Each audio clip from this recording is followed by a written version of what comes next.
शेष नाग भगवान की जिंदगी किसने सवारी? ये नाग लक्ष्मी है।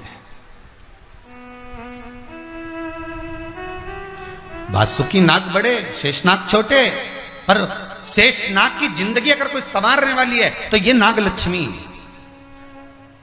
ये नाग लक्ष्मी जीवन संवार। नाग लक्ष्मी शिव जी की आराधना में लगी, शंकर के अनुमोदन में, शिव की भक्ति में दिन रात डूबी रहती, दिन रात।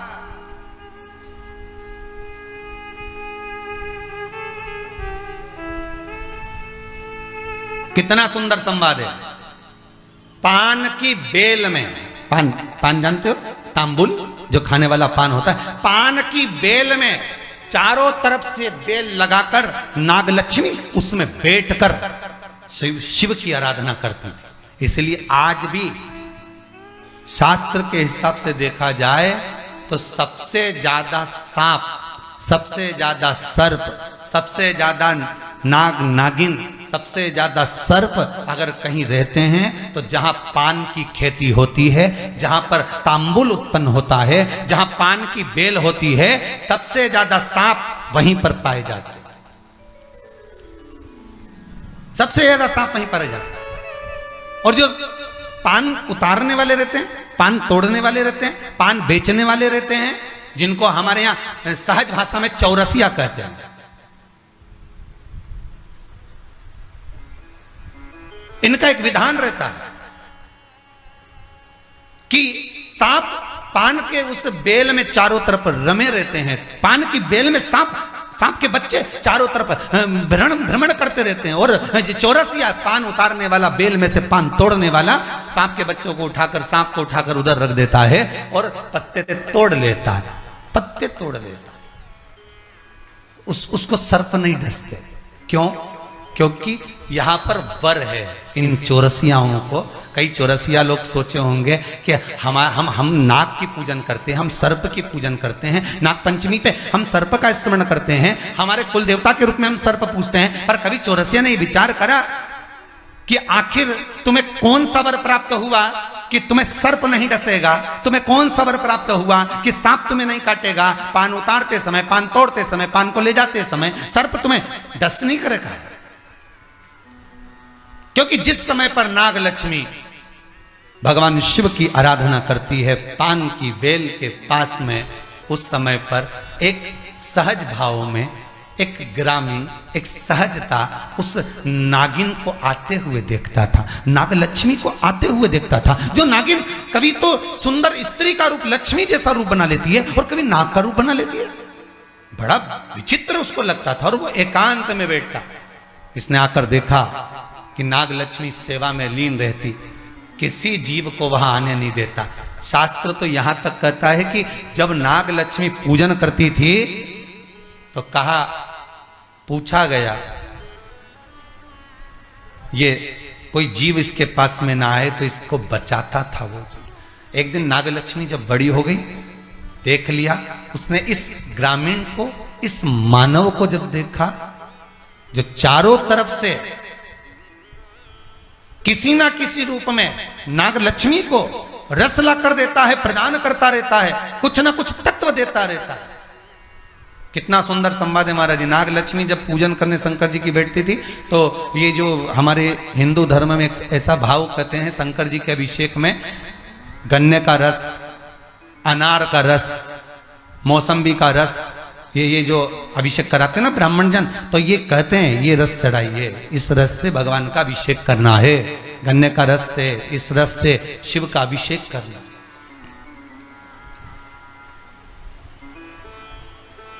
वो ला कर देता, रख देता। तो रोज नागलक्ष्मी को रोज आश्चर्य होता कि आखिर ऐसा कौन है जो लाकर रोज रख देता है? कौन है ऐसा?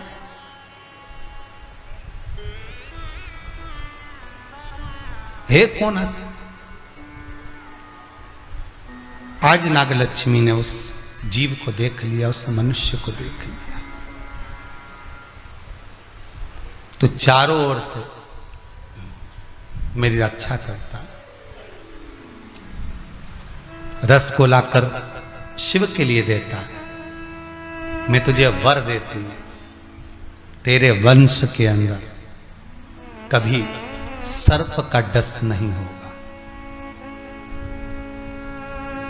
तूने मेरी सेवा करी है, शिव तुझे फल प्रदान करेंगे।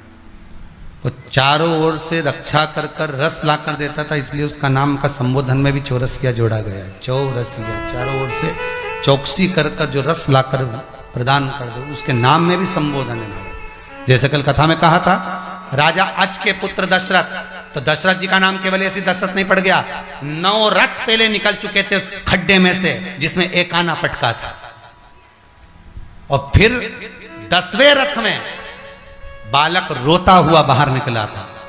शिव जी ने उसी का नाम 10वें रथ में निकला इसलिए नाम रख दिया था दशरथ, तब नाम दशरथ पड़ा था।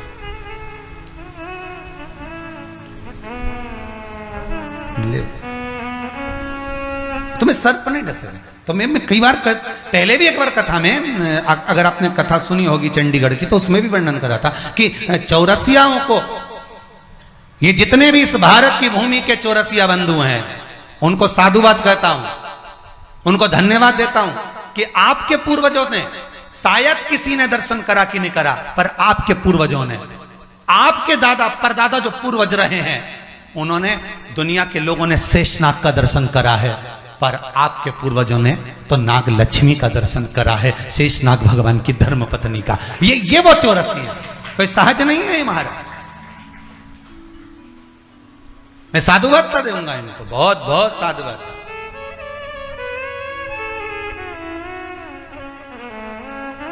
नाग पंचमी के दिन चौरसिया परिवार के जितने भी सदस्य होते हैं उत्सव मनाते हैं, उनके कुल देवता का पूजन करना चाहिए, डरना नहीं। कई लोगों को शर्म भी आती है कि नाग पंचमी के दिन हम हमारे कुल देवता नाग की पूजन करेंगे, तो लोग क्या, क्यों ना करें।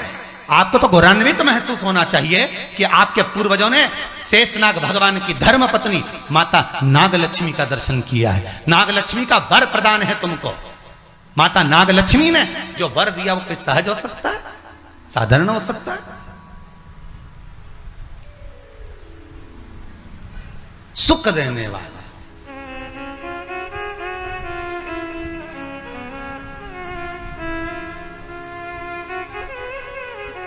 और मेरा तो निवेदन रहेगा चौरसिया बंधुओं से, अगर ये कोई चौरसिया कथा ना भी सुने ना, तो इस कथा को सब चौरसिया बंधु अवश्य श्रवण करें कि आपको वर मिला है माता का, और किसी दूसरे का नहीं, शेषनाग भगवान की उस धर्म पत्नी का जिसने शेषनाग भगवान को भगवान विष्णु के उस सैयावक बना दिया, अपने पति को वहां लगा दिया नारायण के चरणारविंद में, कि भगवान अगर बैठेंगे तो तुम्हारे ऊपर, सोएंगे तो तुम्हारे ऊपर, स्मरण करेंगे तो तुम्हारे ऊपर, जग का कल्याण करेंगे तो तुम्हारे ऊपर। जो अपनी धर्म पत्नी का कितना कितना वर होगा नाग लक्ष्मी का, जो अपने पति को शेषनाग की सैया बना देती है भगवान विष्णु के लिए, सहज नहीं हो सकती।